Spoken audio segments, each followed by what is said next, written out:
Okay, let's dive into something really powerful today. We're talking about the Sheroes Yatra.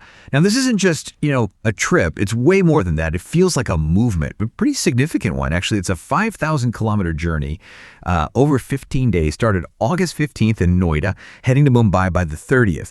But here's what makes it truly unique, I think. It's being led entirely by 14 acid attack survivors.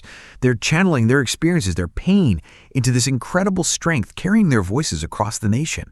It was deeply inspiring, but what does that actually look like day to day? What are they doing on this journey? Well, it's really multifaceted. It's not just about traveling from A to B. The team makes very deliberate stops in cities along the route. And one key thing they're doing is fact-checking illegal acid sales, which is crucial, right? It's about documenting where these dangerous substances are still available despite regulations, kind of like grassroots monitoring. And they're also running awareness sessions, in schools, universities, talking to young people, plus reaching out to survivors in smaller towns, maybe in rural areas who might feel isolated or haven't had their voices heard.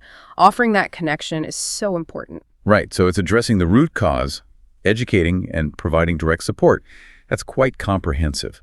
And there's a public element too, isn't there? I read about these evening walks. Absolutely. That's a really interesting part. In cities like Agra, Indore, Pune, and then Mumbai, they're holding public walks in the evenings. And these aren't just symbolic. They're actively reclaiming roads often perceived as unsafe, especially for women. It's a very visible statement. These streets belong to everyone, free from fear. It challenges that everyday anxiety so many women face. That's a powerful visual. And it sounds like they're connecting this ground level action to higher level change, policy advocacy. Exactly. That's the next layer. Sure. All these actions feed directly into their advocacy work. They're holding press conferences, meeting with stakeholders, having, direct conversations with MPs, MLAs, government officials. The aim is to put women's safety and specifically the urgent need for better regulation of acid sales right onto the agenda. It really shows how personal experience, lived experience, is driving the demand for real systemic change. And they're making sure people hear about it too. I saw the Sheroes TV team is involved. Oh yeah, that's key. The Sheroes TV crew is traveling with them the whole way. They're documenting survivor stories, which are just incredibly moving and powerful, running live sessions, posting daily updates. It's about amplifying the message far beyond the route itself, engaging the public online, making it resonate widely. So when they reach Mumbai on August 30th, that's not really the end, is it? Not at all. It's more like a transition.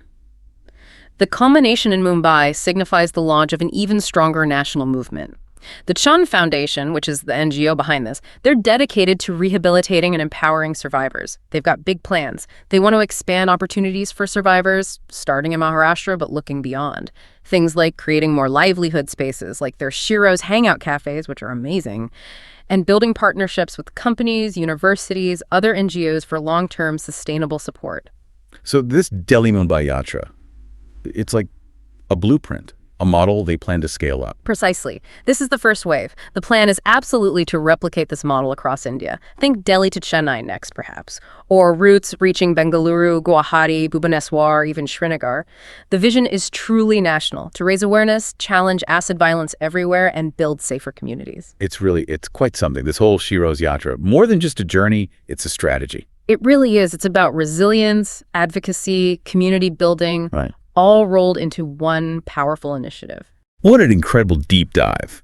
The sheer determination of these survivors, combined with such a strategic, multi-pronged approach, it's genuinely moving. It definitely makes you think, doesn't it? About the power of collective action, how individual strength can fuel major social change. And maybe the question it leaves us with is, what can we learn from this? How does turning personal adversity into such powerful advocacy actually work? And how can these individual stories truly spark lasting